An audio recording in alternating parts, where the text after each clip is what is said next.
I didn't do anything different, hon. Now we got blinking lights. What the fuck? This is not okay. Maybe that's something with us. Spirits are talking to us now. What's the date today? No, is that everything will... Then, yeah, it'll trip. Oh. Oh, my goodness. Is it not enough light if you turn that one off? Anything else? Somebody doesn't want me to do this podcast. What? I got too much to say?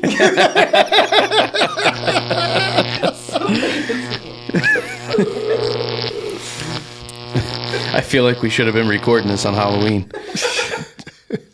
What do you do? All right. This podcast is brought to you by WeHaulBoats.com. Did you buy a boat? Figured maybe you'd find a trailer elsewhere? Right now you might be kicking yourself trying to get your stabbing cabin moved from Florida to Jersey, or vice versa. Who knows? Maybe you got a canoe, a raft. Maybe you have a boat on a trailer, but your truck's out of commission, or it's over at the Gentleman's Club having a Bloody Mary. Call Mike at We Haul Boats. You know what he does. He hauls boats all day, every day, sometimes at night. Depends on your schedule, which Mike at WeHaulBoats.com works around. Sleep soundly and comforted, knowing your boat's in the hands of the best hauler in the game. Don't be silly. Go to WeHaulBoats.com. That's WeHaulBoats.com to get your quote today. One. Hey, ladies and gentlemen, welcome to Offshore Live number 11 with the Tim Sharkey. Thanks for coming in, brother. Hey, thank you for having me. Appreciate it. Sorry about the technical difficulties getting fired up here, but I think we got it straightened out. And ready to rock and roll, man. Yeah, what's going on? awesome. The reason why I called you, it's sitting right on the desk here, and I just want to start with this. I want you to tell me all about bullet boats.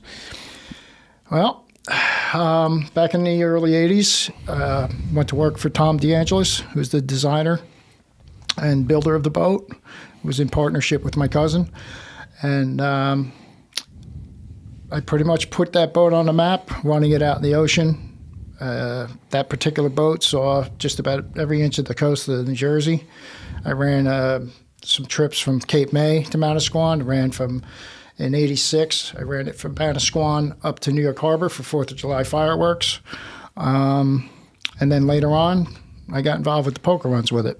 Right. With another boat. So I've been seeing on Facebook, you've been putting up these course maps of some of your runs back in the day. Yep. And they exceed 100 miles, 120 miles sometimes. It's It's pretty hard to fathom in a 13-foot boat. Well, back then I was only 22 years old, so that's it, man. Recover well, bounce well. Yeah. Well, I wanted to kind of kick this show off with that because that is what got you started in this crazy sport of ours, and I just think they're too cool. I mean, how many different models are there? Well, we the bullet boats started in '82. Tommy had built that, and then he also went into building a 22-foot offshore closed deck version, the reverse chine, and that's when I got involved. We were prepping up the plug for that and making the mold off of that. When my cousin got involved with it and we were ready to go full gear in building them, at that time we kind of steered more towards the center consoles. We built a few 22-foot center consoles, and then everything else after that was in the 20s. Did full liners, did some boats that were roll gunnels, kind of different formats, kind of fit everyone's price range.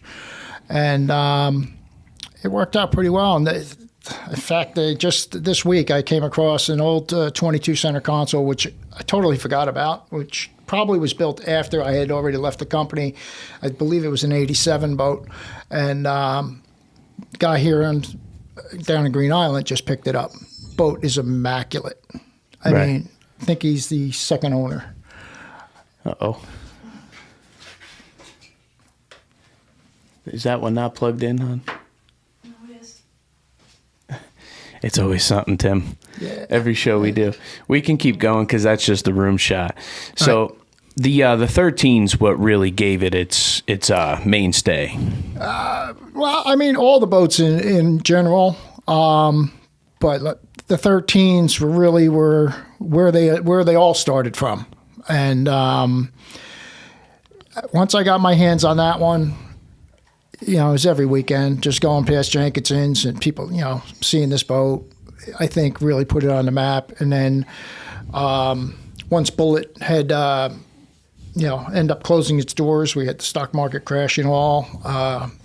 They closed the doors, I believe, in '87 because I incorporated Sharkey Boats Inc. in 1988 and built a handful of them. Then I started racing them.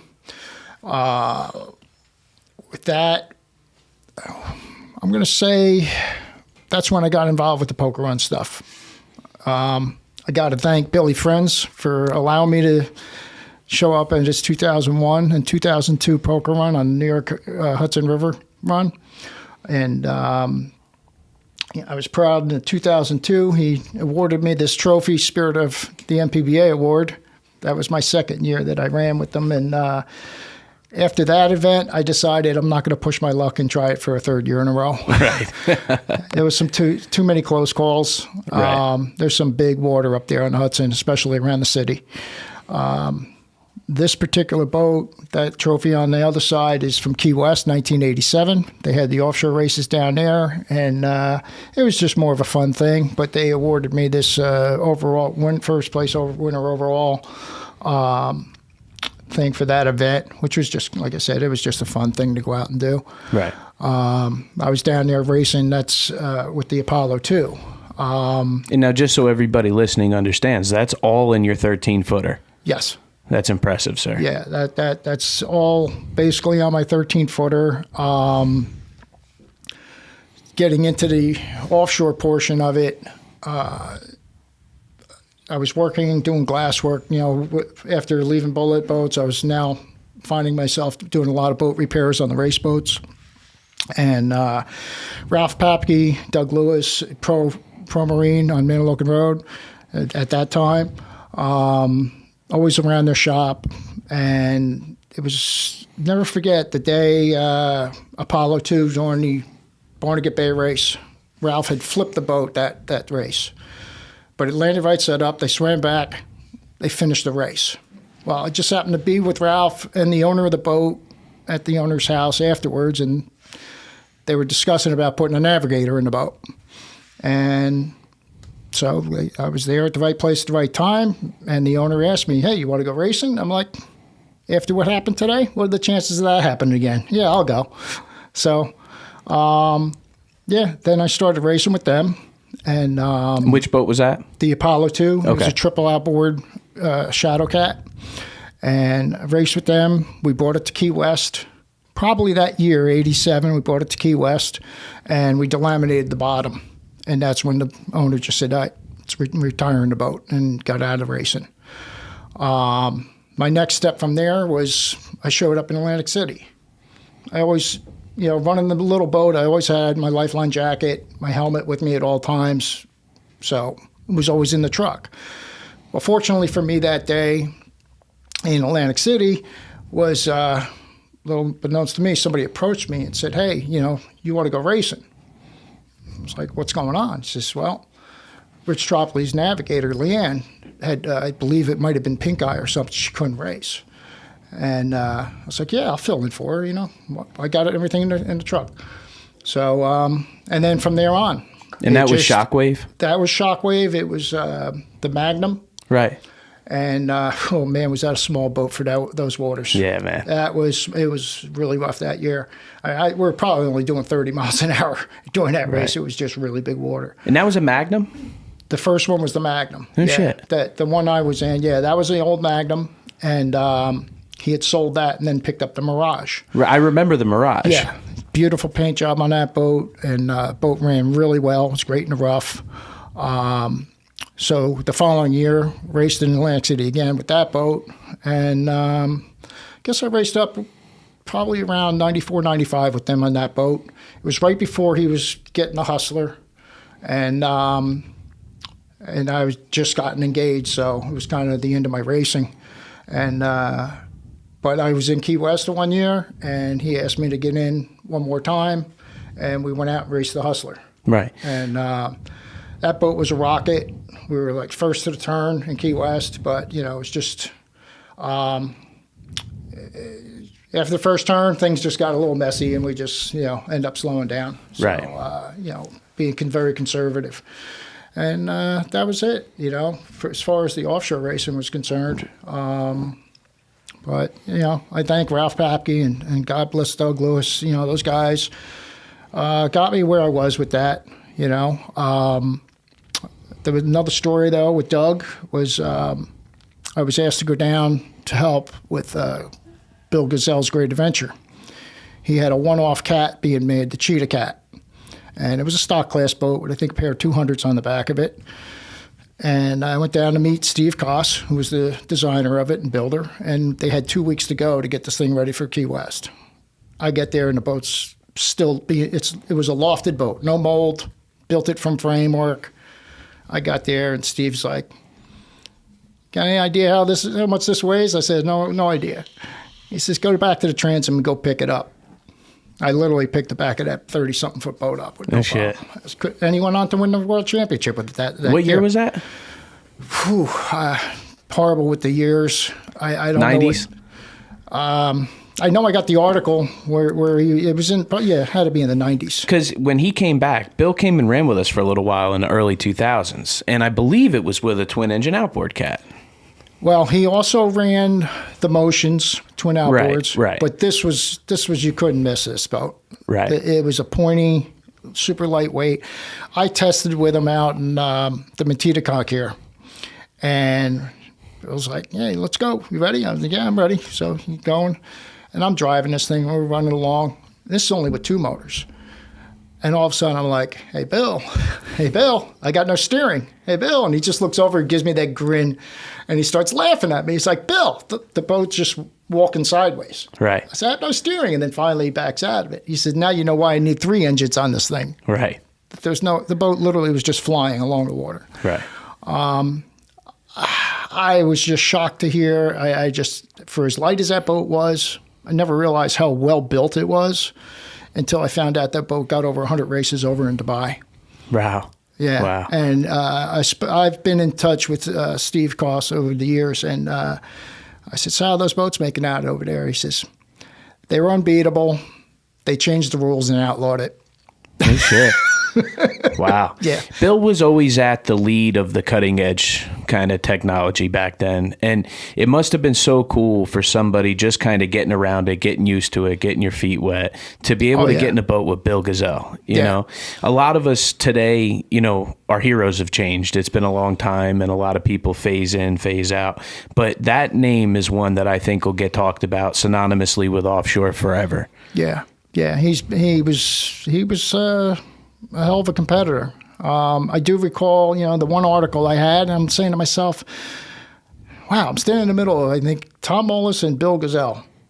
And it was out in Chicago. And I'm like, oh, yeah, that's right. Went out there with him with OPT to help him, just maintain the boat when we were out there. So it was just, fun to be a part of. Oh, it had to have been. Well, and then you were with Rich, where Tropical's been through some of the coolest boats. I mean, from Rio Rose to Dragon Lady to Shockwave. I mean, he's another one, man. You got to give hats off to him for being in the sport as long as he had.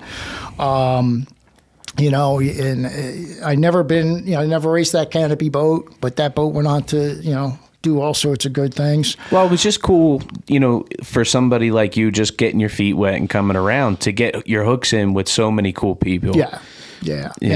The funny thing was, back then you needed navigation. So that was my job. My job was to be a navigator, watch the gauges, and Scott's was, throttles and watch the water, and Rich was the drive. And more than one occasion, I proved I was worth every penny to be out there, because there was a few races we did win on navigation. There was sometimes, I'll bring up this one story down in Maryland. And the race was a triangular course, which it was just phenomenal because so many people would get lost on triangle courses. Right. Well, this one even threw me for a curve because I had all my settings. We were working with compasses. I had all my settings, which I had to be careful of because I did pick up on Atlantic City. people were copying the numbers off my charts on the dashboard. Right. So now I started covering them up. And, well, besides covering up, once I became aware, I would do is put the wrong numbers down on the course. Well, I was just going to say, that was an old Gazelle trick. I put the wrong numbers on the chart, put them on the dashboard, and then took out the real one once we left the dock. Right. But there was one particular race that we were in Maryland, going against Heartbeat, going against Fever, and Peter Meyer and all these guys. It's just the best of the best. Phenoms. And,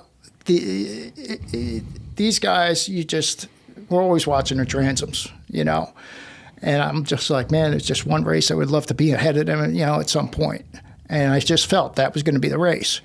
So we started off, and as soon as we started getting lined up for the green flag, I noticed the way the seas were running and the swells were pushing. And from where my numbers were, I told Rich, I said, Rich, do me a favor. I said, see those numbers? We're going to adjust that 10, 15 degrees. We're going to go further north. And as the green flag's dropping, everybody's going to the right, and Rich starts following him. I said, Rich, to the left, to the left. He says, but everybody's going that way. I said, Rich, don't worry about it. Just listen to me. Trust me on this one. Well, what I was doing is taking into account for every time we hit a wave, it pushed us, and it pushed us south. Well, they already started running towards the south, and we're headed. And if nothing else, my eyesight, even to this day, distance, I could see a mile out with no problem. And I'm like, Rich, I already got the buoy in sight. He's like, are you kidding? He said, how do you see that? I said, I can see it already. I said, now look to your right and look how far away everybody is. And then they realized, they look over the shoulders and saw where we were. Then they started making their correction. We had such a lead on these boats. We made the turn. We come down the straightaway, and we just caught a bad one. All that time we saved, we hooked it right out so the window. hard. It was 90 degrees, and I'm like, hard right, hard left, because I'm sideways, and I'm looking at the boats ready to drive over us. Right. And we got straightened out. How we never got run over is beyond me, but we went from dead first to probably third or fourth at that point. I think they call that hero to zero.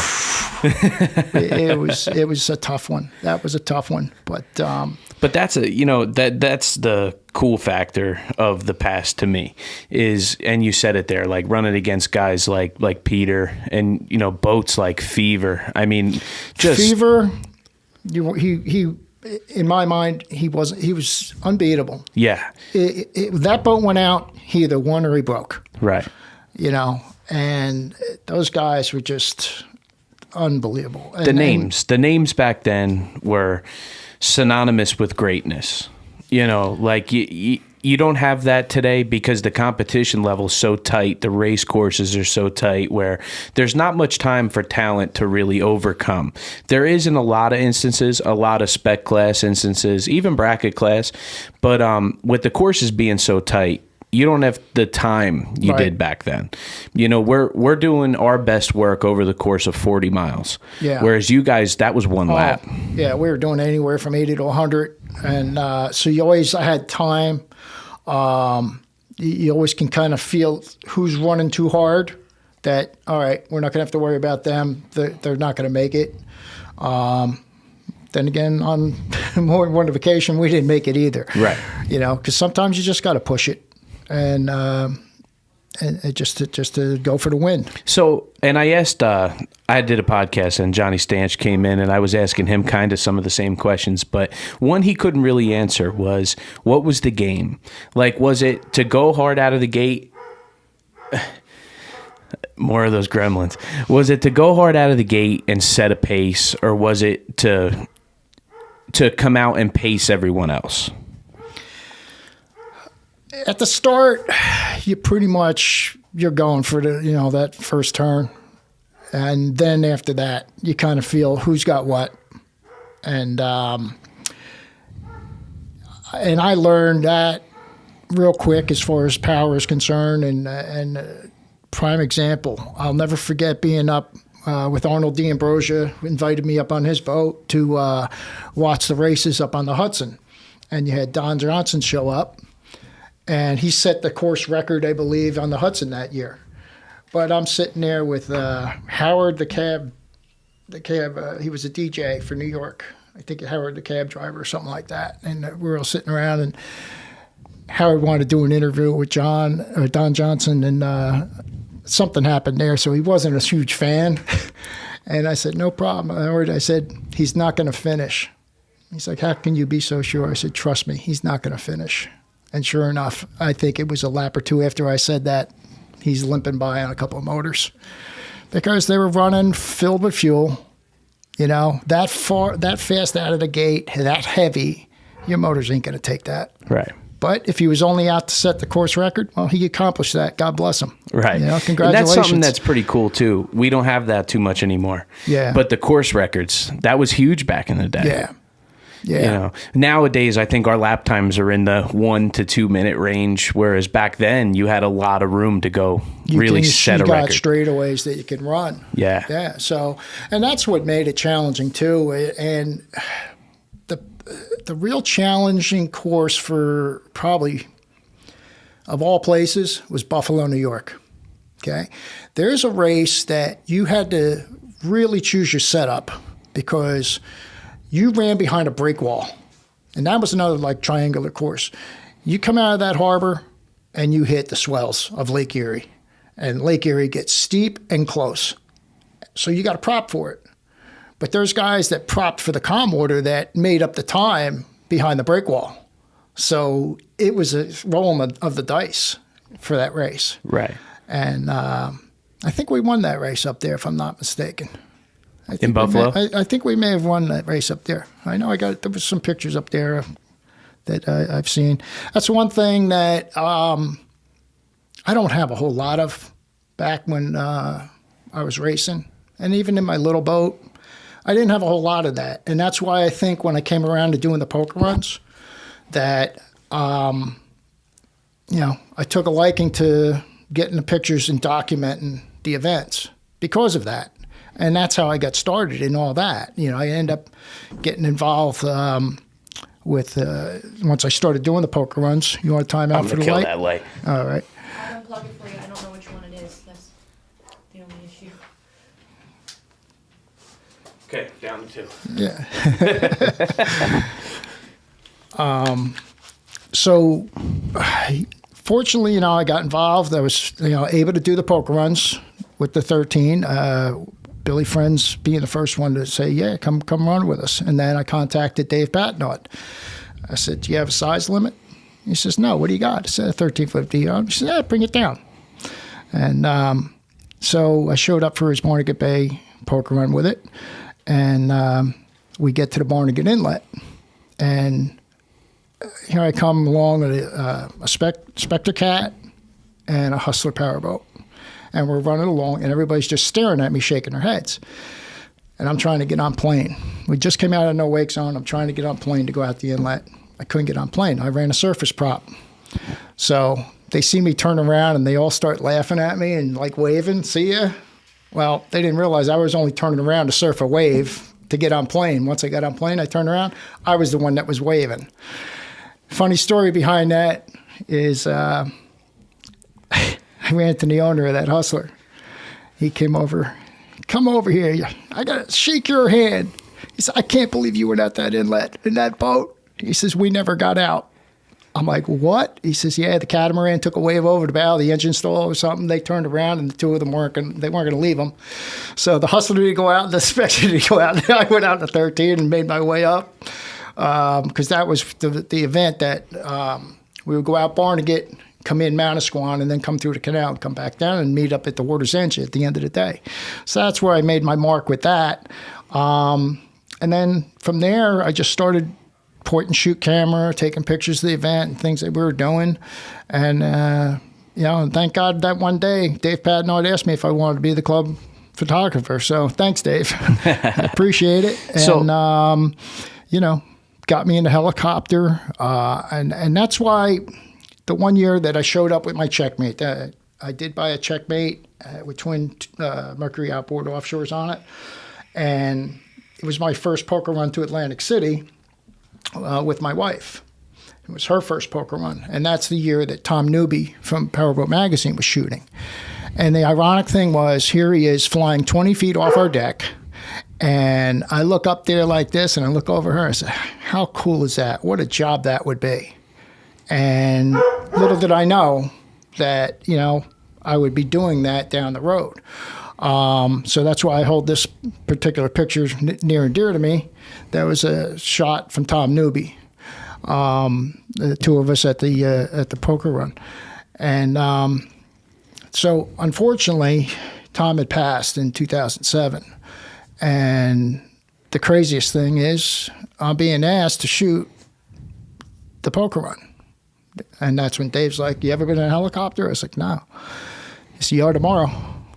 It's funny how sometimes those things just... And I could tell you, I walked out on the tarmac, you know, thinking like, I got to fill your shoes, right? You know, because this was going to be for the magazine. And it was just such a crazy thing on how everything happened. And I got to say, he was on my shoulder in that chopper that whole time, because there was a shot I did not miss. Right. I could not miss. There was, I was just like, I came away with pictures from that event that I would have never thought I would have gotten in a million years. Right. And it was just, but yeah, it was a lot of pressure, especially getting into the chopper that first time. For some reason, the chopper comes off the ground and then stopped and was hovering for like 3 feet off the ground. Immediately, I thought I was going to get sick. And I couldn't think of anything else to do but put my head to the camera and look through the lens, and gone like that. Right. I took away the peripheral vision. It was gone. It is a weird feeling. And going back probably 10, 15 years ago, I used to fly pretty frequently. Back when John Hagen was around with AMH. I'm sorry, not AMH, AMF. He would put up a chopper to follow the Viper when he was running with my old man, and I'd jump in with my mom from time to time, and you're 100% right. It's such an eerie feeling once you leave the ground. Yeah. But for whatever reason, it wasn't like we lifted and went. He lifted and then started to do this and hover. But the strangest thing is, after I did that with the camera, every flight after that, it's never happened again. Right. Don't know why. It's just one of those things. It just went through my head for a split second. It happened and just never happened again. Right. So, which is a good thing, because I've flown a lot more since then. Yeah. And covered a lot of events for the NJPPC, and Stu Jones I shot at one year down there for his Key West run. I shot for a lot of promoters. Buffalo Poker Run, the Erie Poker Run with the Elite, new ones up in Lake Champlain last year. And it's been a crazy year with the COVID. I went from last year, the only event I had on my schedule was the Thousand Islands, and then sure enough, that, once they closed the border, that was closed. Right. And I was down to shooting nothing. I'm like, well, I guess I'm going to get a lot of work done by boats this year. And the next thing I know, other photographers weren't shooting certain events, and I started getting the calls, and I end up with a full summer again shooting events all over the place. So I kind of lucked out in that aspect, and but I got a lot of support behind me, especially Chef Mike from ABG, huge supporter. Hurricane, Joe Hurricane. Who also, not to cut you off, but Chef Mike has his own podcast now, right? Yes. Do you know what it's called by any chance? $1 Million Food Guys. That's awesome. Check out $1 Million Food Guys, man. Chef Mike's a local here in the Jersey area, and he takes care of everybody. Take care of him.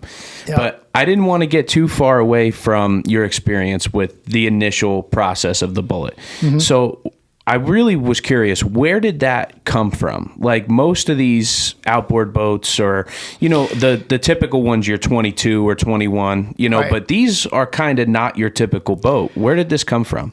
This was Tommy's design. Quite honestly, it was 6th Avenue, Seaside Park, did it in his garage. Built the plug and, built a mold off of it. And the thing I ran it to its potential. And, we've had all sorts of crazy power on them. I've only known, I know only one for a fact that I know that went over, but and I literally called it when it was happening. would jump around in the surf quite a bit. And this one guy was in the surf, and I'm on the beach, and he came in too far, and his engine hit bottom, and he hit trim. Started trimming up, and I'm like, oh my God, he's going to flip the boat. So he got the boat turned around and got it into the wave, but the motor's up, and as soon as he hit the gas, as the wave hit him, he stood it straight up on the transom, and it rolled backwards. Real slow. Didn't get hurt or nothing. People on the beach looking at me, he's like, how'd you know that was going to happen? I said, I saw everything, all the pieces coming together, what he was doing, that it was going to happen. Right. And, well, there was one down in my neck of the woods in Little Lake Harbor down there. And so when I was a kid, it was burned into my mind, because when you see something and you know where it came from, you know. Yep. So it's just kind of cool. Over the years, I've had the good fortune of talking to a lot of people who've either been in them or owned one. Yeah. And I've never heard a negative comment. Yeah, they, you know, they just run so well. On minimal horsepower. Yeah, yeah. So what was your probably 30 with a 25? So what was your typical package like back then when you'd buy one? What came on it?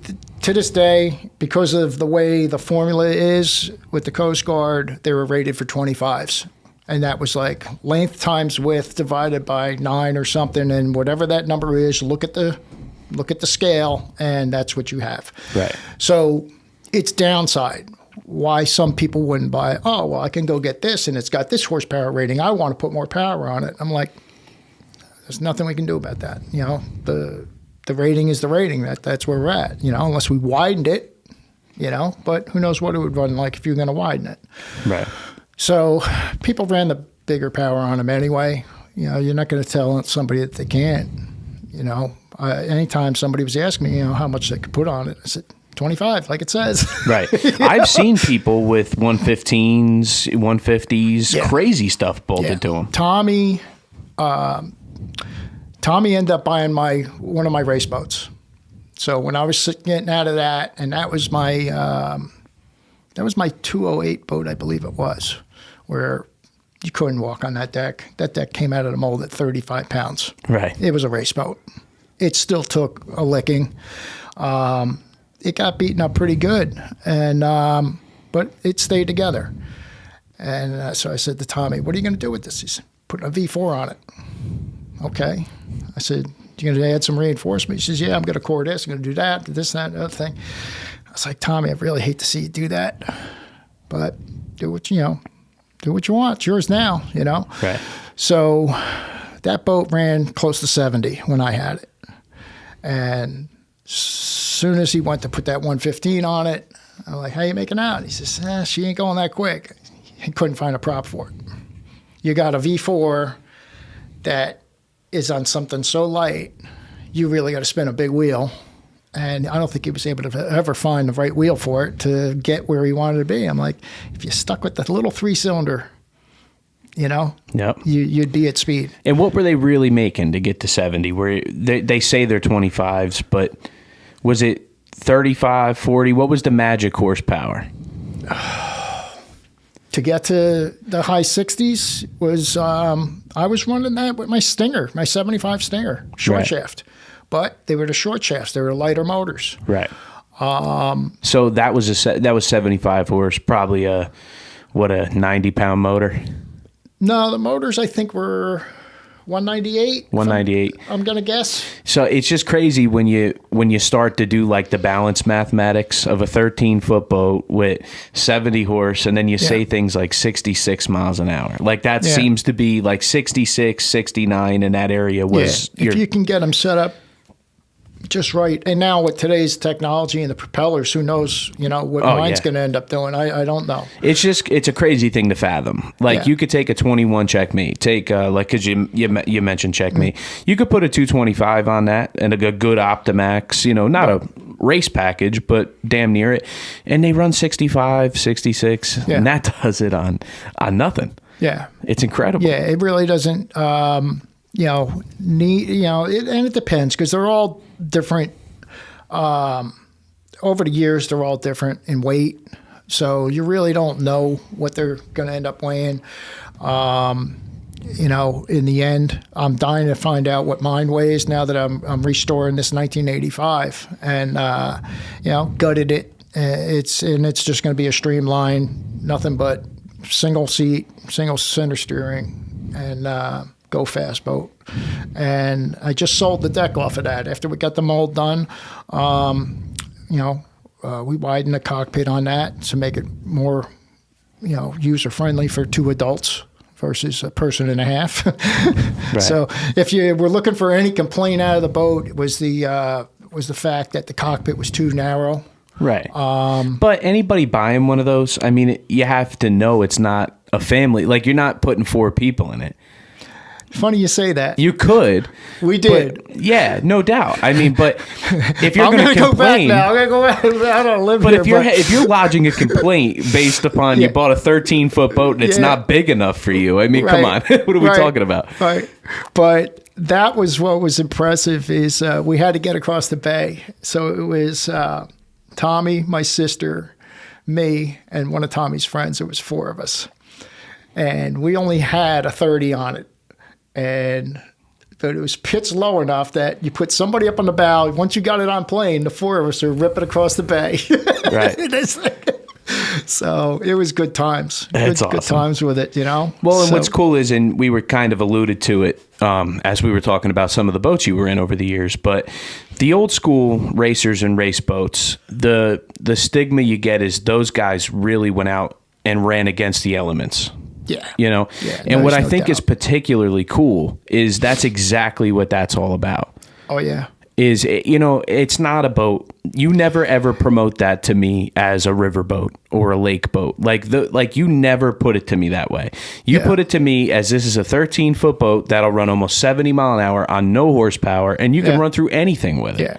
Yeah. They really do handle the rough water very well, just in its shape. I know some people's back in the day, some people's big complaint, I don't like how that nose dives down like that. But if you look at some of my pictures that have been taken, the one right over here on Kettle Creek, I was ripping down, and Kevin Sornicki had gotten a great shot of my boat, and it was all aired out, running on the last 6 to 8 inches of the pad. And guess what? That little dip on that bow is dead level. Right. Because what Tommy designed that off of was an airplane wing. And the whole shape of that deck is of an airplane wing. So when you look at it, it goes and just drops. Right. Teardrops towards the back. And if you start to look at a lot of the designs that are out there now, look at some of these big catamarans, offshore catamarans. What are they all doing? Well, look at Sean Torrentes. Right? That's the new one, right? That's the one everybody's talking about. Well, if you look at that, Doug Wright, look at where the canopy's placed. Look at everything about that boat looks like what they did was just move everything back, right? But they didn't. They maintained a shape. Right. That boat's a straight up airplane wing. It's all aerodynamics. Yep.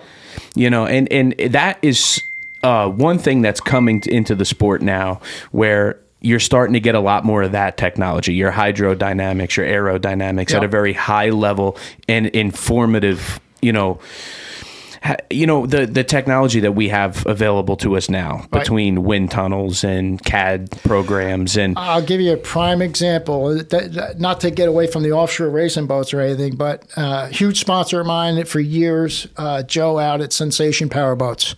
I had a nice conversation with him about his center consoles. And take a look at that hardtop. Putting the hardtop on there. Yep.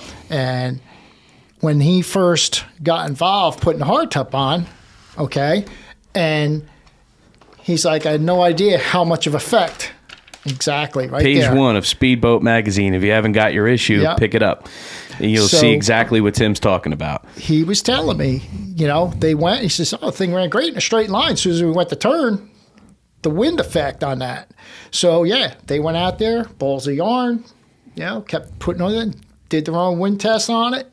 And that's why you came up with something like that. Yep. Funny story. Something I probably shouldn't give up as a Oh, okay. Sorry, hon. It was a GoPro. Some I shouldn't give up as a kind of a secret, but it's not a secret at this point. A lot of people know what we did. But my brother and Aaron, when they were running AMH, came up to Fall River, and it was a bad weekend. It was rainy. It was wet. It was kind of chilly. You know, so they were looking for something to do. They found a helicopter charter that would leave out of Fall River and go down to Boston. Right. So they get in a helicopter and they're taking off. They're going down to Boston. My brother's sitting there and he's looking. And the pilot's staring down, looking at this string off the front of string on the glass. Yep. And so he's like, what the hell is that, man? You know, so the guy goes through the whole spiel. It's how I know where I'm going, how I'm tracking, what's going on, right? And at the time, Aaron was having trouble getting that Supercat to run true. Couldn't quite figure out how to not put input in the wheel, let it straighten itself out, get all the RPM, et cetera, et cetera. So no bullshit. They took the boat home from that race and put a string right in front of the canopy and straighten them out. All their problems were solved. Yeah. That's a real, like, people say that and they think it's like this, you know, kind of like a joke, but it's not. No, it's not. A lot of people do that. Yeah. I mean, that's exactly what Joe told me. He said when he went out to test, and that's how they came up with the design, because he was all about the hydrodynamics. He says, and that's what he told me. He said, this is a whole new thing for me to think about the aerodynamics. Right. You know, working with the hydrodynamics. And it was an interesting story from Joe about, you know, how that came about, because I was just so curious, like, how did you develop, you know, come up with this? Because there's such a unique design on that. And then you look at some of the other ones that, you know, did they put any thought into this one? You know, and what kind of handling issues are they having? Because some of them are like sails. And you know what's crazy is I don't think anybody thought that the center console market was going to become the powerboat market. Right. Where you have 50-foot center consoles running 91 miles an hour now on outboards. Yeah. Like, who would have, if I would have rewound time 5 years and said, Tim, do you think this is possible? Yeah. No way. Yeah. The stuff they're doing now is just out of control. Yeah. And, you know, the warranties they're getting on the engines and things like that is a big seller. Their engines are staying together. And, you know, I was always an outboard fan, but I still love the noise of the inboards, but always an outboard fan. And you have those people out there that wouldn't trade that noise for an outboard, but now you're starting to find it. They are. They're buying these twin-engine cats. And not just that, the reliability. Yeah. That was, outboards always had good performance. Anybody who says they did, I'm an inboard guy. Yeah. I'm the guy you just talked about that I won't give in. I'll never own an outboard. Right. But I will admit that the biggest issue with them was never the horsepower or displacement or anything like that. There's been plenty of fast boats throughout the course of history that were outboard boats. I mean, you can't argue that. But the reliability. Outboards were hand grenades my whole life. When I was, until I was about 10, 15 years old, they started to make the change. Those, the Optimax series really got figured out through Mercury. The 300 XS became a 1,000-hour motor. You know, not in the race application, obviously, but so now you fast forward to 2021 with these V8 4-strokes coming out and Mercury's Verado, which is... But this is 12. Yeah, that's a little crazy. That's a little crazy. But, I mean, that came out of nowhere. But they don't break. You know, they have, you know, some lower unit issues they're trying to figure out. And that just comes with adopting way more horsepower into those midsection and lower units now. You know, that, and which is natural. They're going to figure that out. Yeah. But, I mean, outboards have come a long way. Yep. Yeah. And they're taking over the sport, which is kind of cool. I'm actually digging seeing the transition of power. Yeah. Like, I have more people asking me about Superstock than Supercat, and that's never been the case. Wow. You know, people are they're almost over it. The you know, when you watch some of these big boats run and they make it 2-3 laps into a race and there's 3 of them left, right? They're tired of it. Yeah. Whereas Superstock, they head out with 12, 13 boats and they head out with 12, 13 boats and, you know, it's tight racing all the way through. Yeah. You know, it's really starting to take over. Class 7, that's got to be near and dear to your heart. Yeah, yeah. You know, and so speaking of Class 7, from what I understand, you and Britt Lilly have teamed up to put Bullet back into production, right? Yeah, they. I bought the hold mold back after a long search, high water, trying to find the mold that was taken off of my last boat. I had brought my boat to North Carolina, gave permission to a company down there to make a mold off of it, and then he had since sold it and could never find it. And I come across a couple pictures online, and I'm finding names on side of boats that you couldn't find as a manufacturer. But something keyed me in at some point that I finally was able to put two and two together, that they were in the backwoods behind a guy's house in New Hampshire. So last fall, I made the contact. I was trying him for, God, I had that number, and I would try every now and then, would never get an answer. And one day he finally picked up and started talking to him. I said, yeah, you have the old mold. And so we talked for probably a good hour on the phone, and basically telling him everything about it. I'm not even sure how much he was listening, because he's like, oh, you're Sharkey. You're the real deal. Right. Like when I got there, he had no idea. Like, yeah, this is my whole history and this and that. I said, this is what we were talking about. I don't think he put two and two together. So, yeah, it worked out a deal, and, brought the whole mold home. And it just happened to be on the eve of the same weekend that we were doing that Bullet 130 shootout, which was just a quirk of an idea, like how many can we get together to do a photo shoot? And lo and behold, 10 boats came out of the woodwork, 9 of them running, 1 with no engine.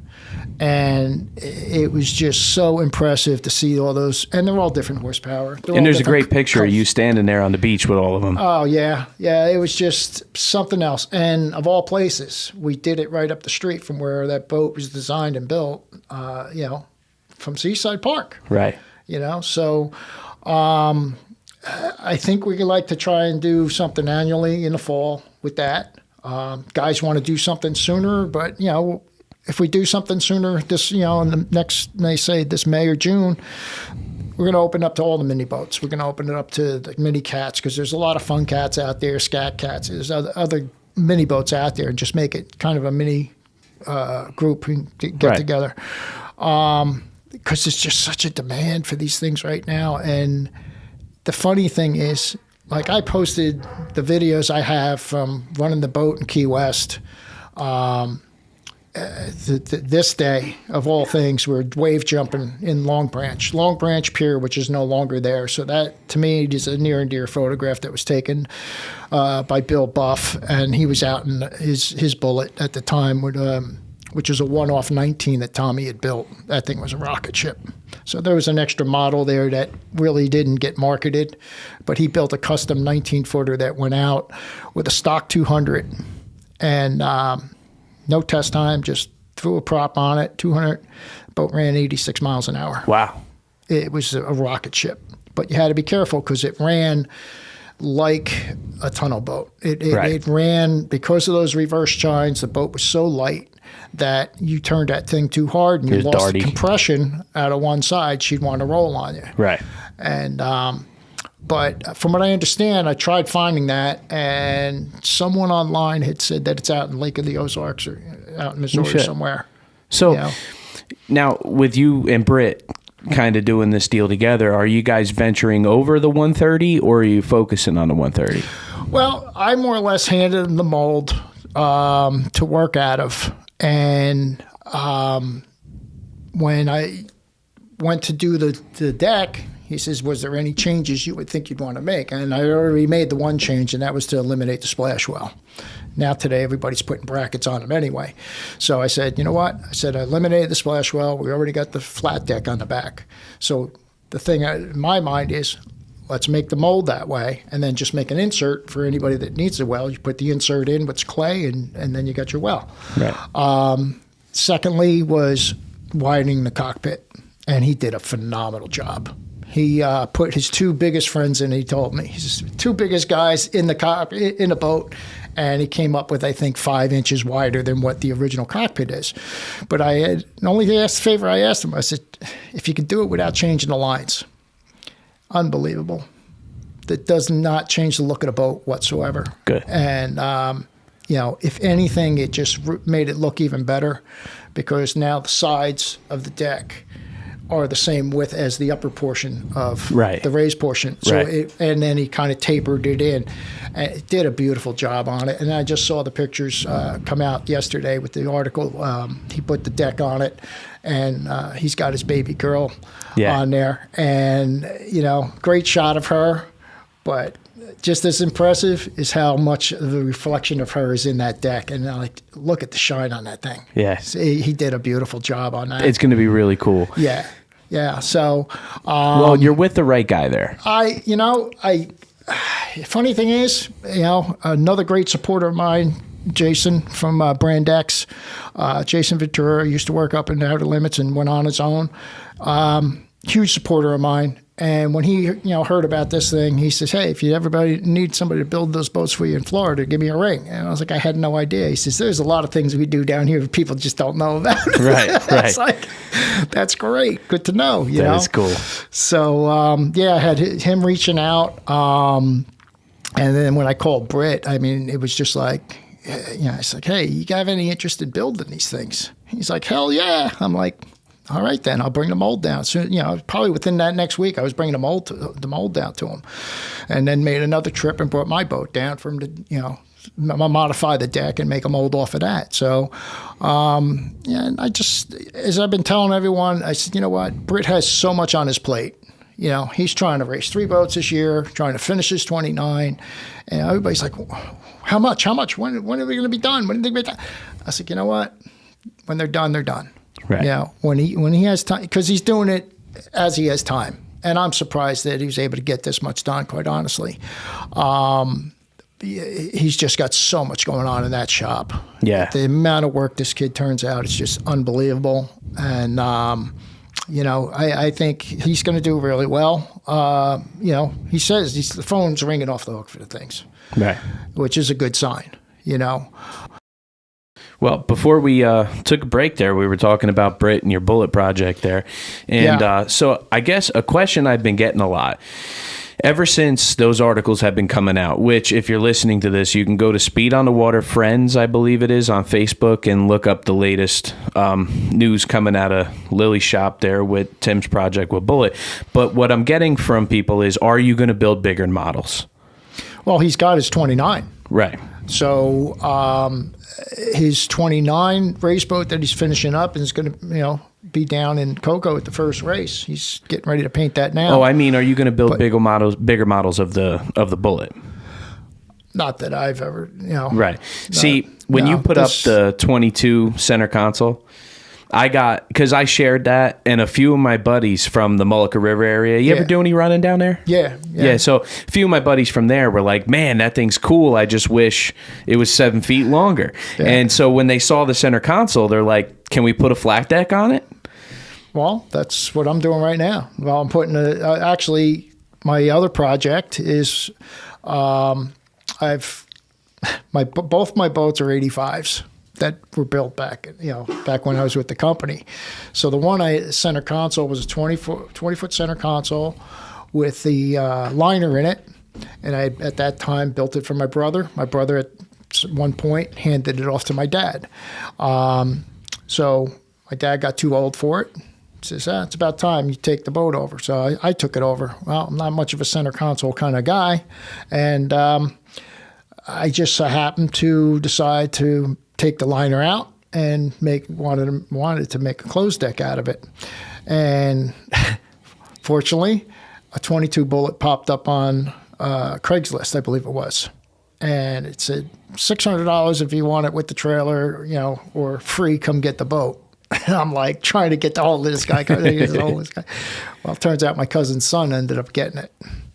And so lo and behold, I find out from my other relative, Stan, he says, "Hey, Kyle got that 22. It's over behind, the house in Point." I was like, "No kidding. I've got to stop by and take a look at it." So now I'm trying to reach my cousin. What's your son going to do with that deck? I hear he's going to turn it into a center console. Well, he's going to actually turn it into a flats boat because he lives down in Florida. He wants to turn it into a flats boat. So right away, I'm like getting a hold of him. Like, "What are you doing with the deck?" He says, "Hey, you want it? Go get it." I didn't waste no time. Went over there, brought it home. Within 2 nights, that deck was off. And thanks to you and your dad, and you guys had put the forklifts under it, moved it from one boat to the other. That boat was back in its driveway 2 days later. That's cool. So I modified that to fit my 20, and initially was going to extend the hull, and I was just like, you know what? Let me just make it a 20. Save some time, and so I cut the deck down, fit that, put a new transom in it, and now I just got to do the inside and relaminate it up the way I would want it, because I know how I run boats. And right. It's got to be built, a lot stronger than what it came out of the factory as.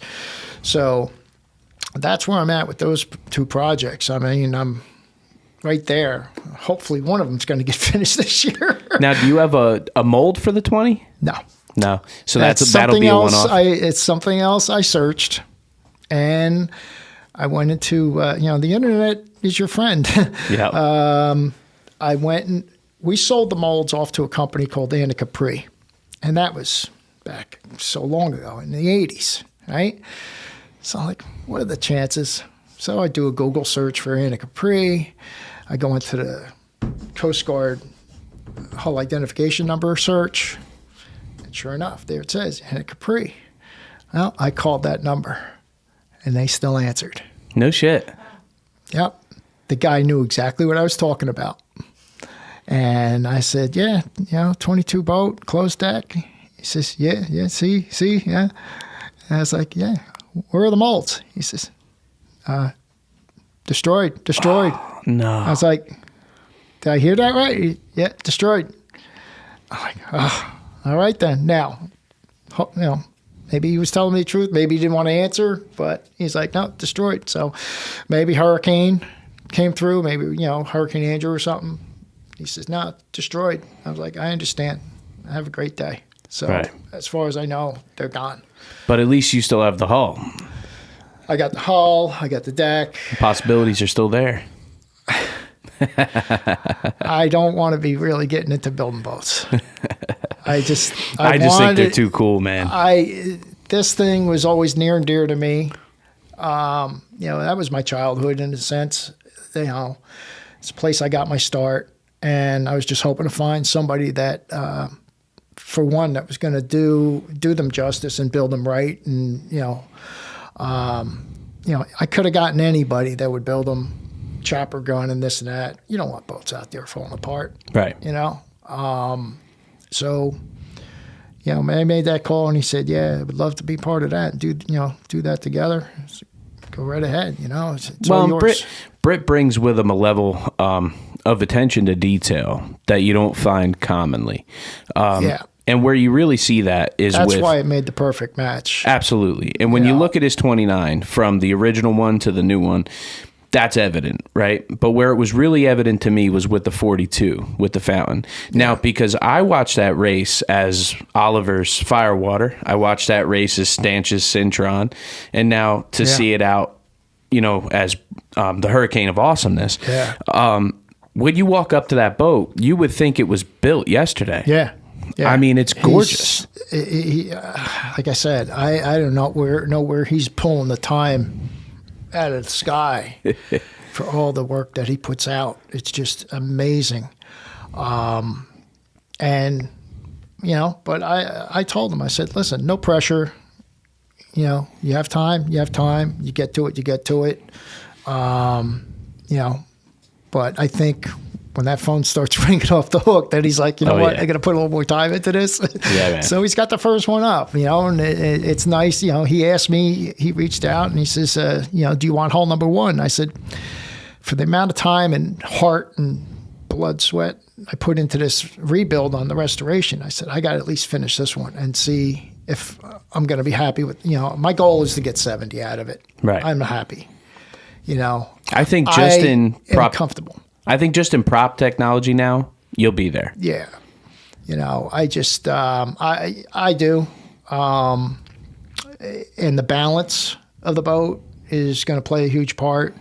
That particular hull, I'm dying to know what it weighs. Well, and that's what I was going to ask. So I don't initially, know I have no clue. I know I can pick it up with no problem, the hull itself.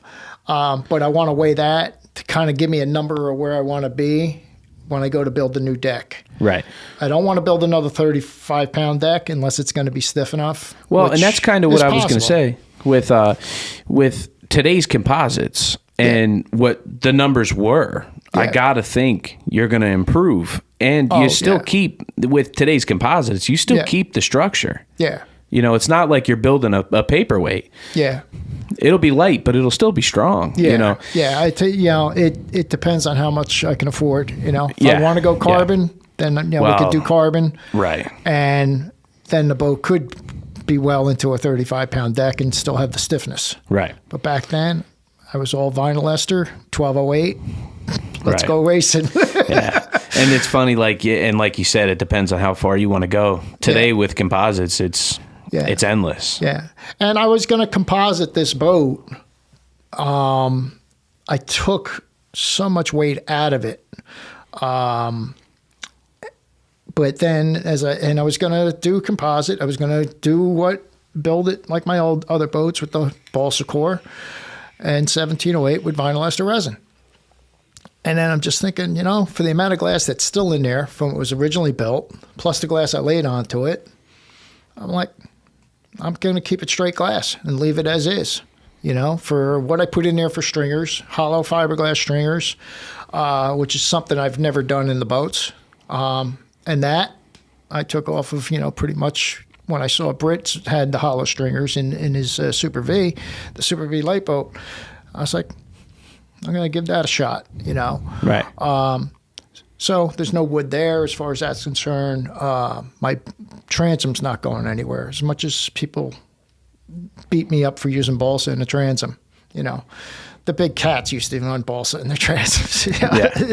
It all depends on how you lay them up. Yeah. And, my race boat held up for forever, which now just got sold time and time again. And that boat, I actually had a 3 or 4 inch hole in it for the transom, through the transom for the trim on that motor. And because those motors don't have trim. Right. Those short shafts, they didn't have the trim. So you had to make up your own trim system. So my ram ran right in and out of the transom. Right. And the setup on that boat, the motor flat on the transom, because for one, the APBA class I ran, E-production, you could not mess with the gear case. So you couldn't, the only thing you were allowed to do was plug the top 2 holes in the water pickup. Right. So that was as high as I can run anyway, just 21 inches or so. And I still had plenty of water, and the boat ran fantastic. Right. Lower center of gravity. So I know the difference between what I ran with that boat and then my last boat that I had built was with an SST60 powerhead, SST60 gear case, but Scott Barnacle of New Jersey Outboards at the time had modified it to a 20-inch midsection so that I had power trim. We didn't have to go, because that was only going to be my pleasure boat. So we really didn't worry about it. But I could feel the difference in the handling, having that motor another 5 inches taller. Right. So this time around, I picked up an SST60 complete engine, short shaft and all, and still have to figure out how I'm going to set that one up, whether I'm going to put it on a jack plate, whether I'm not going to put it. It's already 15 inches. Where am I going with a jack plate? Right. I may not need it. If I don't need it, direct cable steering was in was in my race boat, and direct cable. Scotty told me, he says, "You're nuts. You don't want to go direct cable." I was like, "Why is that?" He says, "Well, you turn that wheel quarter turn, and that motor's completely sideways." Right. I'm like, sounds just like what I'm looking for. And sure enough, once that bottom gets to a certain speed, she's going to want a chine walk. Well, instead of having to do a whole half a turn to work out the chine walk, I only had to turn an inch and a half back and forth this way, and they kept it straight as an arrow. Right. Now, people are trying to convince me to go with hydraulic. I know what the old hydraulic systems were like, but some people are telling me, no, you can get them in this ratio and that ratio. And if it can feel as effortless as that cable is, then I'll go hydraulic. Right. But I really love the cable steering, but it's hard to come by trying to get the parts, trying to get the helm. You may end up having to get it custom built. You can achieve the same thing through a hydraulic system, but it's more moving parts. You know, the system you're talking about where you're just running a cable in. It's I didn't so even simple. have pulleys on the back of the boat. The cables came off the helm, went through one set of pulleys right to wing plates. Right. Not through another pulley back to the boat. Right. And that was the best handling boat I ever had. Sitting in the pad, seats all the way down. You're just looking over the dashboard, and less wind resistance. But and then I made that fairing for the back of it, and that picked up because of closing that cockpit in, and you're finishing off the wing. It gave you more aerodynamics. So I probably picked up a mile an hour with that, just closing that off. So when you were running that with APBA, who were some of your competitors there? Well, most of the stuff I was doing was local. Billy Butterfield, Indigo Offshore Racing Team, with his Funcat. He was the guy to beat. Right. He was definitely the guy to beat. And so we were running I was pretty much one of the few Vs that were out there. A lot of other guys were running the Funcats. A lot of problems with the Funcats was they couldn't turn. Well, and for those people that are listening that don't know what a Funcat is. 14-foot. Larry Wurzburger had built it out of Point Pleasant, out of Arnold Yacht Basin. It was a scaled-down version of the Shadow Cat. Right. And and Billy even told me that it had the same characteristics as the big boat. So Billy, he was really off the wall when it came to power. He had, I believe, a 140 at one time on that boat. And that's when he told me. He says, yeah, once that boat got around 80 miles an hour, that tunnel started working and ran great. I'm like, yeah, just like the big boat. Right. You had that hop. Once you get over that hop at 80 miles an hour, that boat ran. Right. So, with the big boat, took triple engines to do that. Right. Unless you had the inboards. But, yeah, we always had that hop that we had to get out of it to go.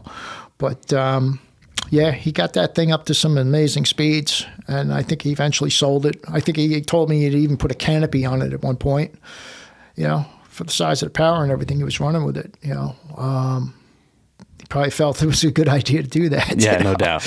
No doubt. But, yeah, there were some good times with Billy and Larry and another guy out of Long Island. He was racing an Allison with a Tohatsu, so he had a nice lightweight engine, sound like it was really worked up. And I got to say, he always beat me on the beach more than he did out on the course. Right. He always talked a good game.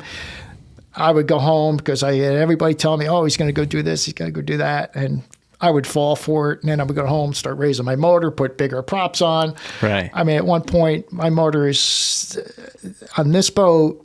It was, I think, 31 inches with a 14.5, 28 cleaver, chopper cleaver on the back.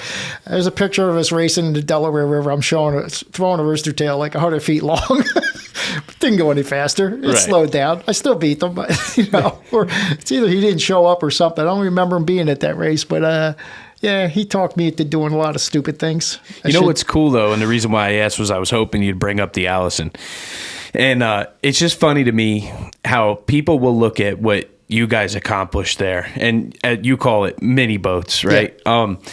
How that's such a precursor to what Offshore became. Right. Where, everybody knows what the Allison turned into. And, it's one of the fastest, if not the fastest V-bottom out there, in that size. Yeah. Well, and if it wasn't for that boat, there is no fountain power boats. Yeah.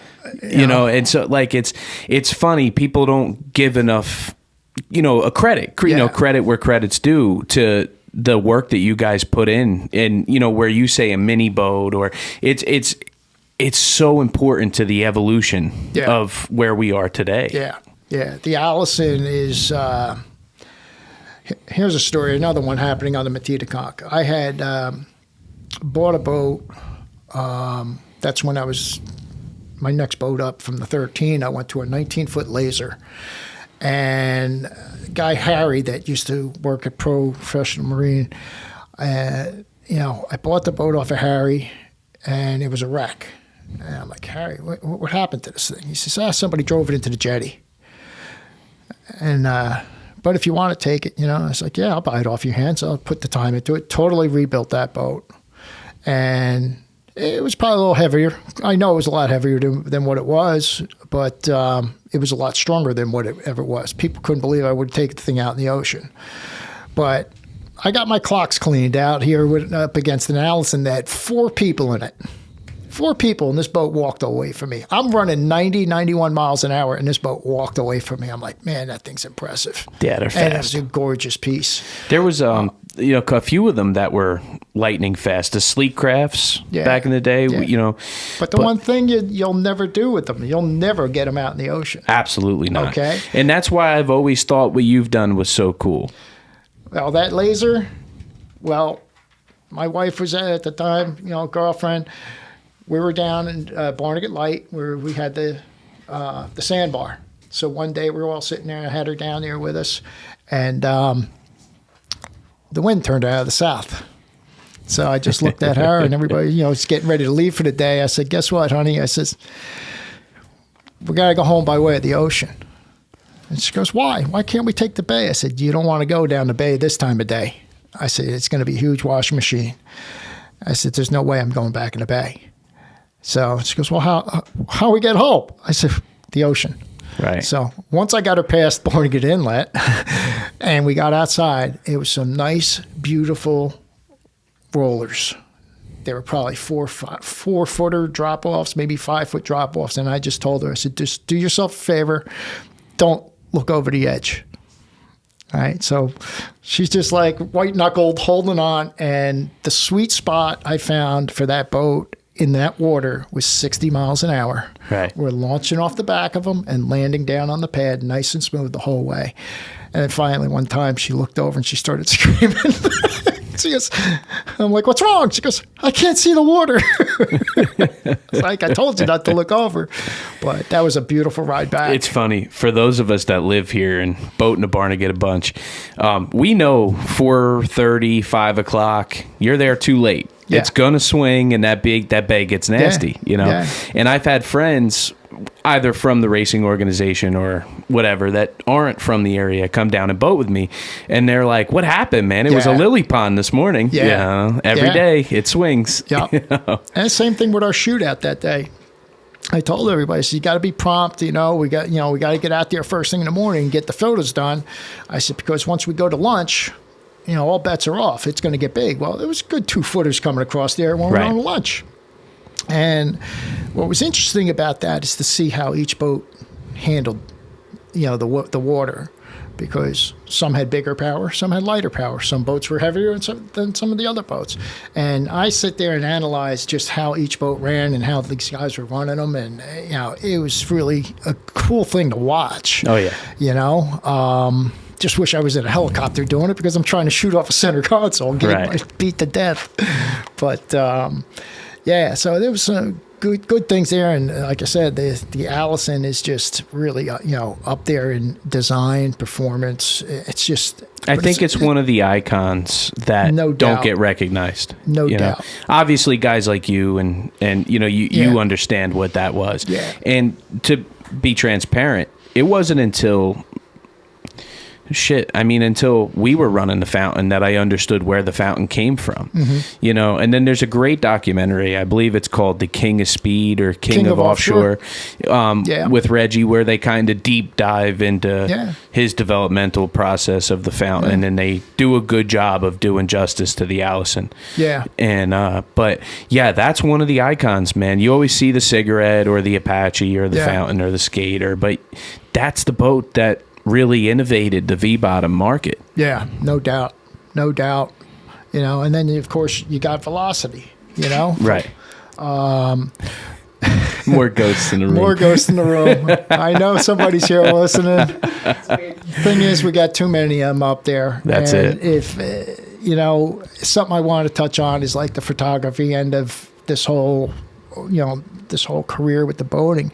When I switched over to doing a lot of the photography, and speaking of things happening all the time, but lot of supporters of mine that I've passed, but the work I put into some of the memorials, like Joe Scrow, he supplied me a chopper all the time. He'd give me his chopper. He says, "Here, you want to go fly, shoot the event up on the Hudson."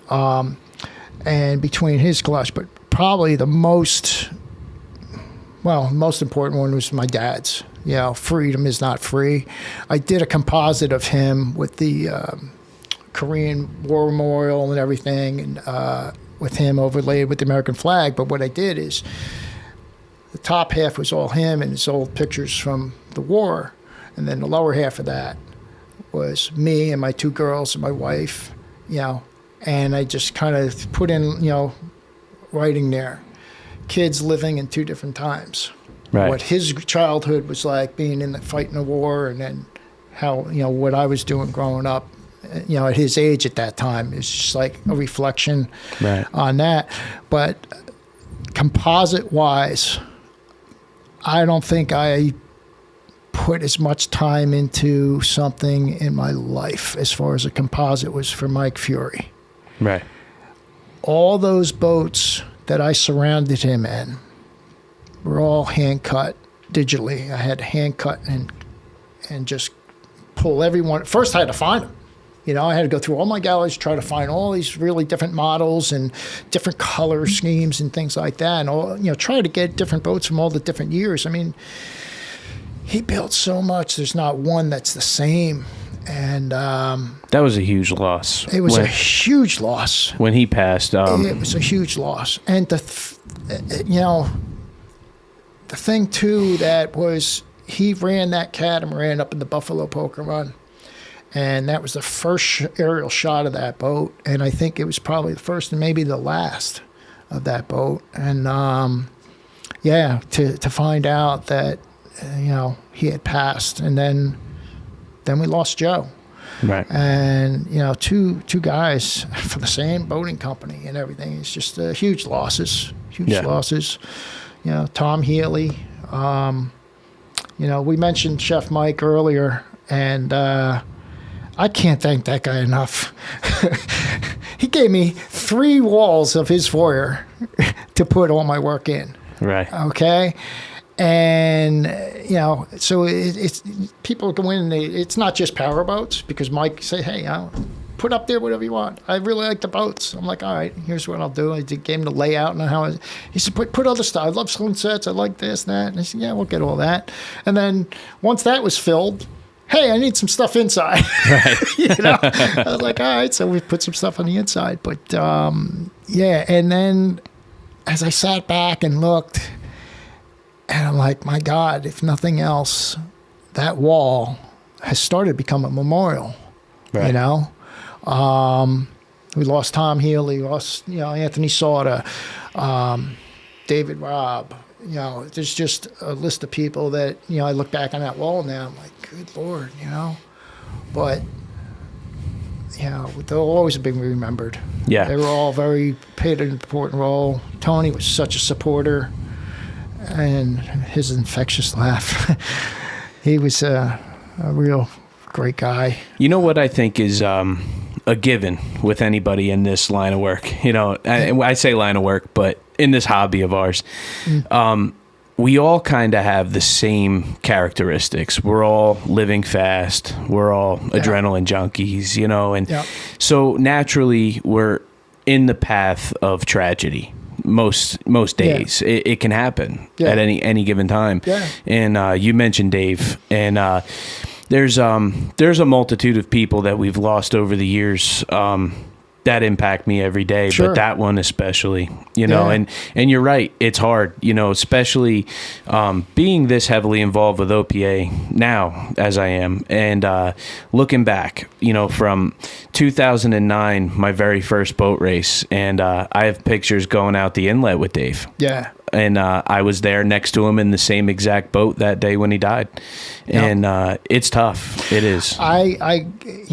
There's one incredible story that I got to mention. I can't forget, leave him out. And Dave was a huge part of this. We had lost Scott Applegate Yeah. And it was an ongoing thing with Scott and I, that he was going to give me a ride in his outer limits. And I always laughed it off. We don't have a seat this time. No big deal. It never bothered me. Right. But it bothered him more than it bothered me. Right. And I'll never forget, we went out to his house when we kind of knew he didn't have much time left.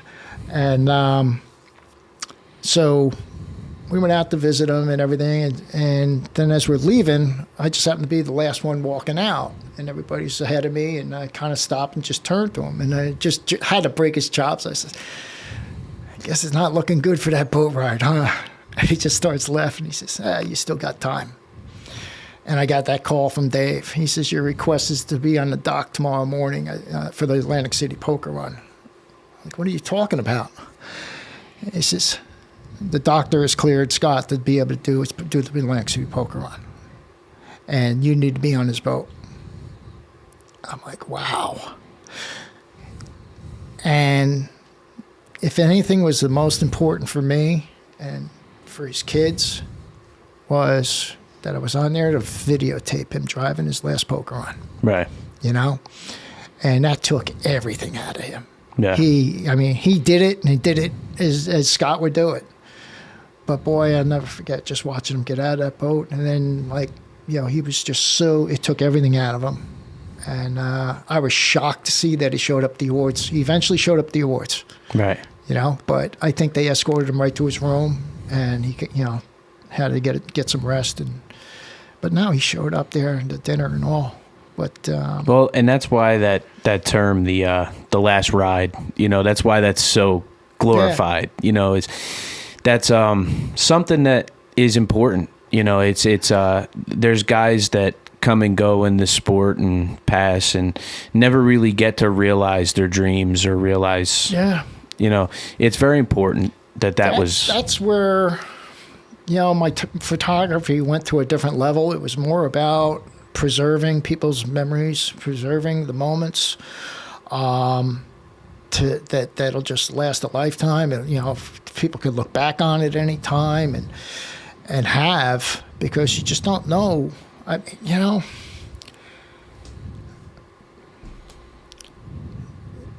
The moments I captured with Mike Fury and his daughter doing the Shore Dreams. Yeah. And when Mike passed, and then to be able to say, hey, I have a little gift for you here, you could probably want these. And she cherishes that every day. Right.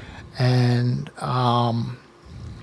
with that poster, did a fundraiser and raised some money for her. And I got the cutest card from her with her horse and stuff like that, thanking me. It's almost like she wrote in crayon, for God's sake. I held on to that to dear heart when she sent that to me. And that was a really great thing to get from her. But just to capture all these memories that people just, if you're not there, Well, sir, you've captured thousands of mine. And I appreciate that. Yeah, look at all the young ones I come across. And what happens is when I go back to look for something, then I stumble across, it's like, oh, look at Boomer there. Yeah, he's holding up the trophy. It is so cool, man. And you were so small back then. Yeah. And think about that. All the years I've been shooting. And thank God for Speed on the Water, Matt Trulio, Jason Johnson. These guys picked me up as a photographer from day one. And, here's the guys, man. Yeah, there you are there. I got them on there. Right? They put me on the map. And it's ironic that my first image was of Talking Trash in Powerboat magazine, and it was a centerfold. And I believe that was my first picture ever in a magazine. And then Dave Patnode makes a plaque of it. Hey, you hit the big time. Right. And it's a shame what happened to that magazine, but in a collective effort, you got the same crew that kind of just stuck together and put this digital magazine together, and they're killing it. Well, and Trulio really spearheads it, I think, at this point. And Trulio, a lot of people have made their opinions of him, but one thing you cannot take away from him is his work ethic. No. They cover everything. I will go back to to the very beginning and that's, we were discussing your laptop. Now it just reminded me there was a program I was using on my laptop, okay? And it was Desert Storm.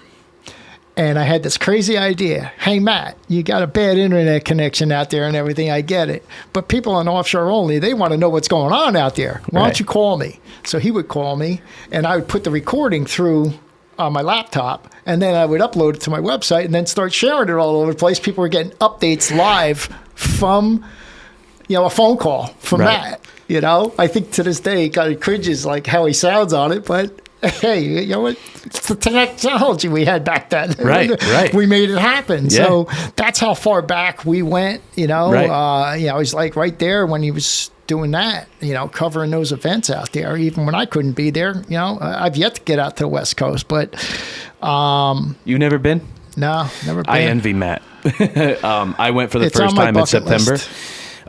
If I could recommend one thing to anybody, fly out to San Diego, get a rental car, and just head up the coast. Yeah. You cannot go wrong. Yeah. It is one of the most awesome places I've ever been.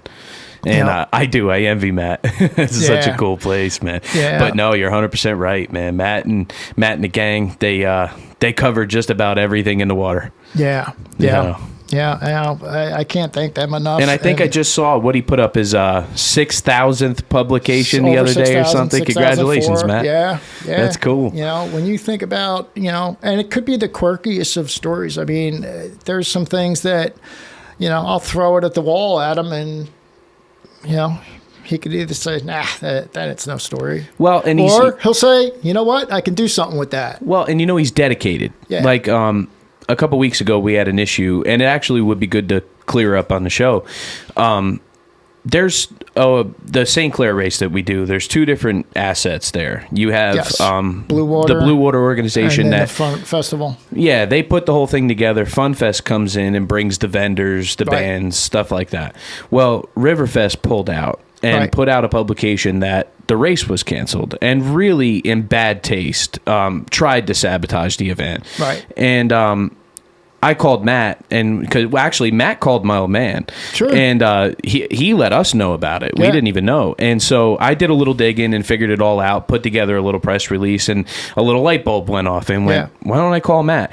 So figure it's probably 1:00 in the morning his time. Right. Picks the phone right up, writes a whole publication, has it out that night, clears it all up. Like the guy's really a phenom in that industry. I mean, they're doing a great job. Yeah.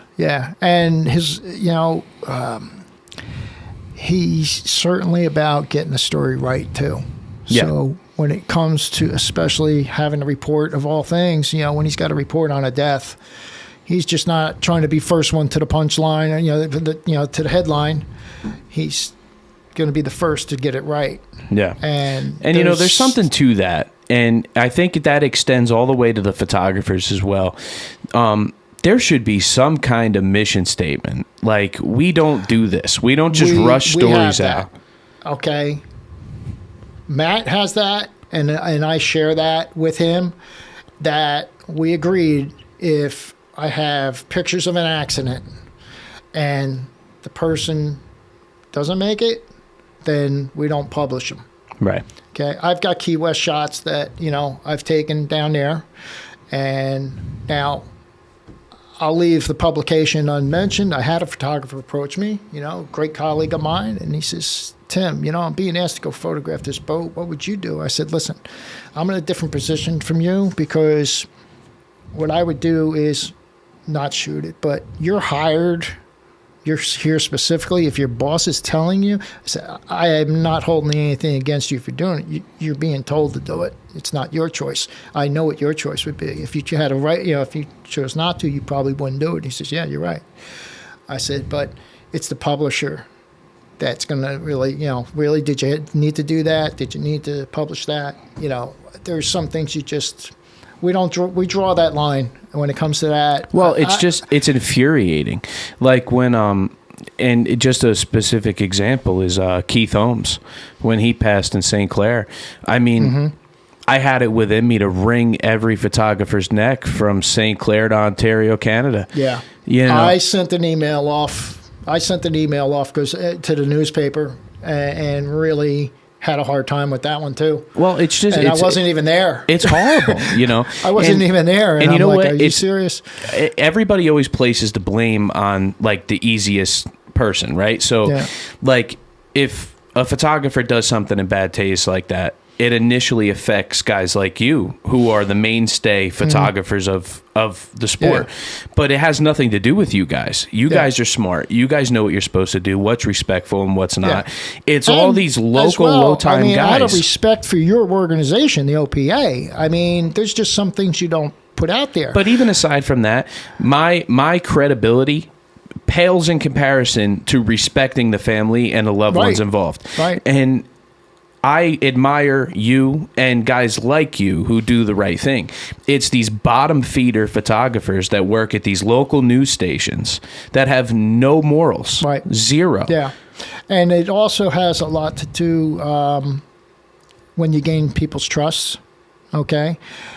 I could tell you I have a gallery full of images of people's boats that were crashed that I approach, and the canopies were damaged, caved in, busted loose, whatever, you know, and I approached them asking them, do you mind if I can get the photography of this? Most of the time they survived, okay? And they had no problem with me doing it. But you know what I did with those photographs? Shared the link to Mike Fury. Send it off to all the, to Skater. Send it off to all these other manufacturers. For research and data. For research and say, where did this fail? How can you improve? Right. That's what I use those photographs for. Well, and because you understand it, and you've been around this for a long time, and I'm by no means talking about you or Jeff or Pete or any of these photographers of the who's who of offshore, but it's the other guys. And it's like, why isn't this? They're getting their 15 minutes of fame in the paper with something, but what did you gain? Attach to that? What did you gain? Yeah, and it's like, why isn't there something in place to stop that? I understand freedom of the press, and sometimes that type of stuff is really good in negligent cases. Yeah, there's a lot of wrongs that get righted from that exact thing. But why did you have to share it 5 seconds after it happened, and you have none of the facts? You don't understand what happened. Yeah. It's just terrible. I see that, and it turns your stomach. Yeah. But that in no means towards you. I mean, you're one of our guys, man. I trust you with my life. Yeah. But I when it comes to that work ethic, I don't share that stuff off to people. I mean, the incident with Long Island, I can't tell you how much that was a problem. Okay. I did everything I could, even not to give those photographs up there. There was nothing I could do from not sharing it with the authorities because they were ready to lock me up. They were ready to impound my equipment. They weren't going to let me leave. Right. The state. But that's a separate deal. That's the authorities. That's one thing. But it was after the fact that was probably one of my low points in shooting photography is having people contacting me, faking that they're family members and they want to see these images. And I'm like, and I won't forget this, the one person that was trying to reach out to me, telling me that they're a relative.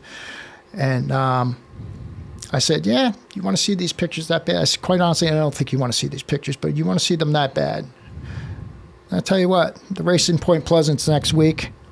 I will have Ed Smith, your dad, with me in person.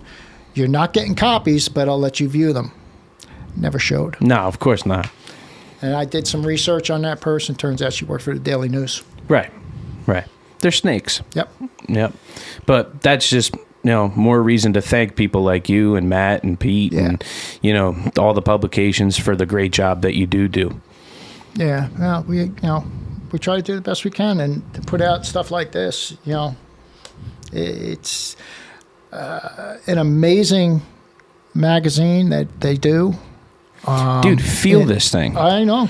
Matt sent us the box. Even the first one was amazing. I got to tell Matt. But they're getting heavier and heavier. Dude.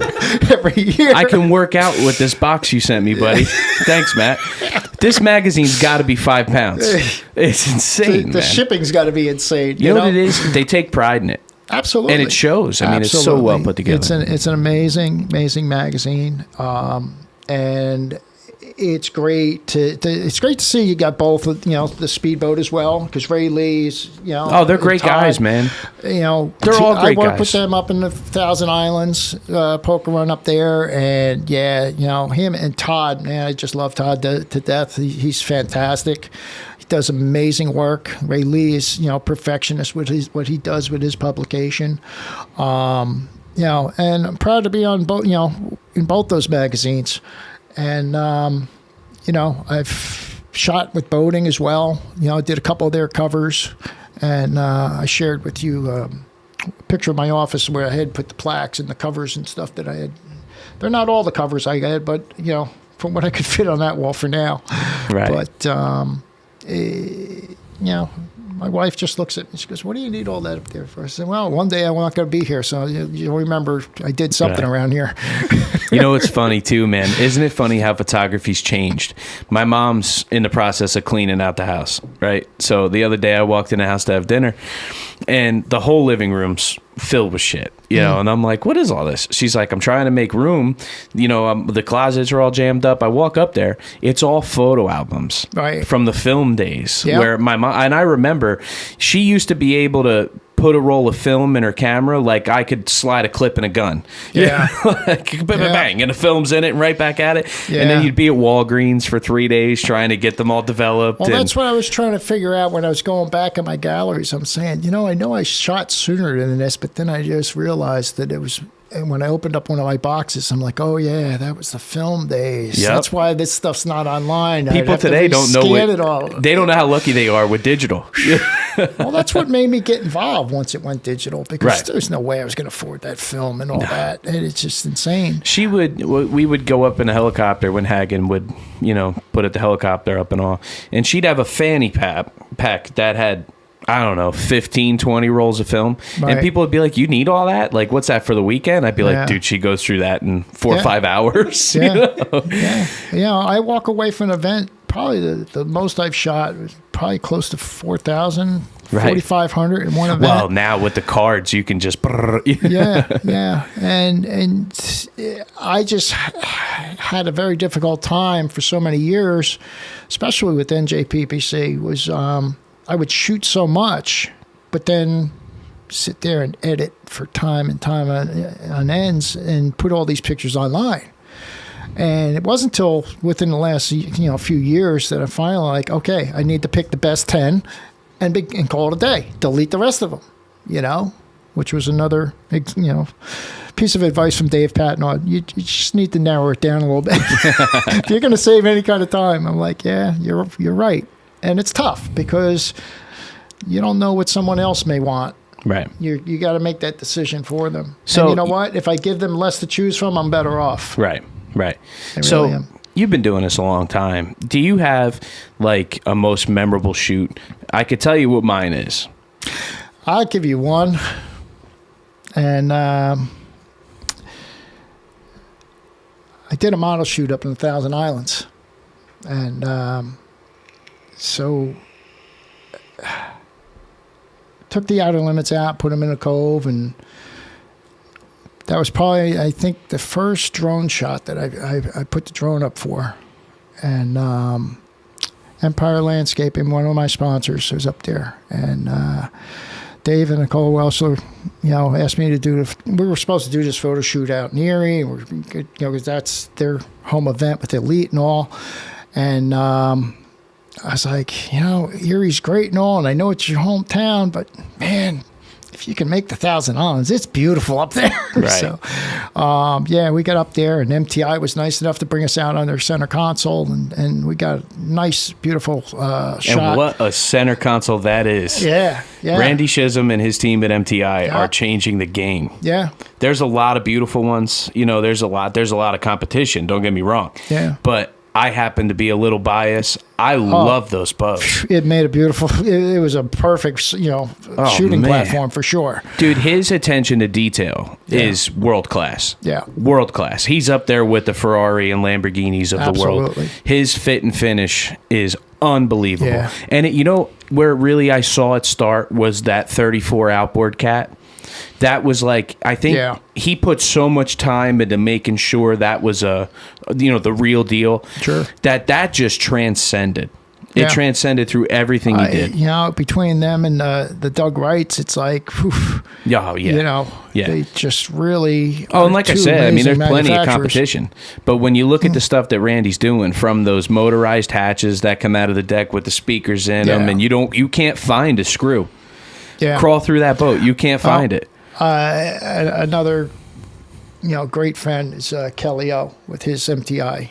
Talk about sound system and speakers. Fantastic couple that owns that boat, and he makes the rounds, makes the poker runs and all. And I had the fortunate time with them to, his boat, one of his boats was named Milk Money, right? And there was a story behind that, and then I find out that they own a dairy farm. Right. So we're coming back from Buffalo, and I said, I'd love to see your farm. Well, next thing I know, I did a full photo shoot on that thing, and the technology he's got up there is just unbelievable. I mean,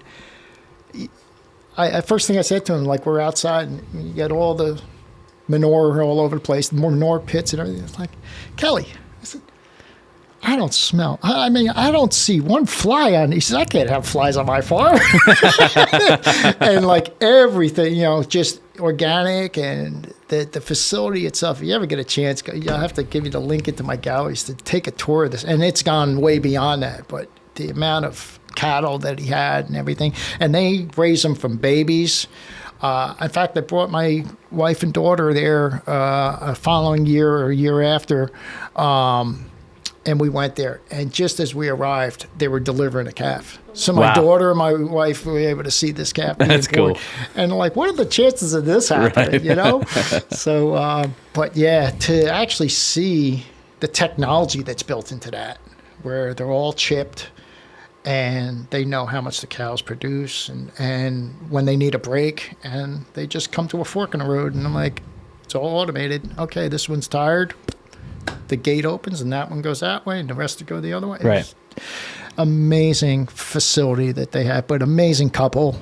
Always opens up their boat to me if I need a platform. And, they, Lake Champlain was one of them. And the Battleship run last year, I believe I was out on his boat for that one as well. And, right. And you don't get much better than MTI, Right. And, when you say high-speed photography, that's it. That's it. I'm shooting over 100 miles an hour on his boat, and you wonder how you get these shots sometimes, but that's the way you got to do it sometimes. Yeah. And so where can people go to find your pictures? What's your website? TimSharkey.com, SHARKEY. Also find it at sharkey-images.com, but trying to go more for my name now and just kind of streamline it. And I know I'm over 300,000 on there. It could be over 400,000 images on there by now over the course of the years of stuff. And, but if it wasn't for a lot of these sponsors that I've had over the years, from Latham and FDR Hitches, Brand X, Cody Marine, a list full of people that I'm sure I'm about to forget somebody, but there's a lot of different people over the years that have supported me. Tirecraft from Point Pleasant, John, Master John over there, Mark Master John came on board a few years ago. So I send him as much work as I can over there because to get a local sponsor like that is phenomenal. And but it's just been a little, tough with not knowing where we're going with this COVID. Right. So, so advertising gets kind of tough to, how do you don't know what you're going to shoot. So I really haven't been pushing it too much and just, letting their ads go for now. because last year I was down to nothing, and they want to see the traffic coming in for the photographs. So Right. Well, that's going to change, man. We got a big year coming up. Yeah. A lot of good boat races, a lot of good poker runs. I'm happy to see these fun runs coming up. I mean, a lot of people putting together, just backyard stuff. And yeah, we have your shootout. Yep. Okay, so I've been called from the Tiki Lee's, the owner of Tiki Lee's, Dave, had contacted me down there, and he says, I'd like to see you come down and shoot the event, because he's got a poker run on Friday, and then he's got the shootout on Saturday. I'm like, let me check the availability. I'll get back to you. And so once I knew I had the time to get down here, I said, sure, no problem. I'm there, both days. So we'll be shooting that, and Matt's going to, get a story done on that as well. And we'll have that in the magazine. And that's the 10th of July. Yes. Down at Tiki Lee's in Baltimore, Maryland. Is it Baltimore? It's just north. It's Sparrows Point. Yeah, it's Point, just Maryland. north of Baltimore. Yeah. And right in the backyard there, not too far from Lily Sports Boats. I was just there 2 days ago, and doing a little running around with the Phantom and checking out the race site and nice. the site of the shootout Kilo Run. And it is just to die for. His property's amazing. That's going to be such a bang up event. Yeah. He's an incredible dude. I love his vision. I love the way he's thinking about this thing.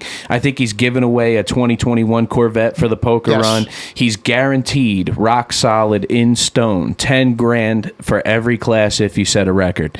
And there's a lot of records to be set. There hasn't been a Kilo in a very long time. So everybody come out to that one, man. Support. We got a guy that's hot to trot, man. Dave's ready to rock and roll. Tiki Lee's is an amazing establishment, and there's more to come. It doesn't get much better than that place for an outdoor facility. I was there for the first time last year shooting his events, and very impressive. And that's not the only thing. He owns like 4 or 5 of them places. He's got a lot of them, and that's the one I was at. And I'm like, wow, if you need to be outside and away from people for the COVID, I mean, you could social distance there. The tables out on the water. He had floating picnic tables. They were like on their own finger docks. You step down and you sit at a picnic table. Yep. I mean, it doesn't get much better than that. No, it's an incredible that's eating facility. On the water for sure. No, it's an incredible facility, man. Yeah. It is off the hook. I can't wait for that. It's going to be amazing. Yeah. So Tim, we're 3 hours in, buddy. I kept saying to myself, I would like to keep this down to 45 minutes. But there's just so much that we covered, We covered an awful lot. And you got anything left? Anything important? I know, like I said, I forgot some sponsors. Visual Imagination was another one that I've shot a lot of his boats. Mark Morris, he reached out and wanted to help me. I've been trying to get him to get to some events, but he's just painting away. He can never get away. These painters are tough to get away from their work. I got my notes, but I know I can't read. I can't read without my glasses. But no, I really appreciate you taking the time and everything. And the Jersey Boys, can't forget the Jersey Boys support. OPA for allowing me to come in and shoot these events. I mean, you guys can pick anybody, and you can also keep people out. And we can pick anybody, but we only pick the best, buddy. Yeah. So we do what we can to make things happen here as well. So I appreciate the availability and being able to get out there on the courses and getting the good shots. And I don't know what else to say. That's it, buddy. That's it. Don't thank me, though. Thank you. Thank you for coming in. Thank you for everyone that has supported me, just to try to keep everybody all-inclusive. But you know who you are out there that really helped along the way. Thank you. Thank you for years of service, locking up those memories for us. Head over to TimSharkeyImages.com. TimSharkey.com. Yep. And get yourself a cool picture, man. Just do it. Stop thinking about it. There's more than just boats. There's all sorts of sunsets. There's all kinds of good stuff. All sorts of stuff in just there. Just do it. Just do it. Don't even think about it anymore. Just do it. All right. Tim, thank you again. Thank you, Appreciate it, brother. Thanks for coming in. Yeah, take care.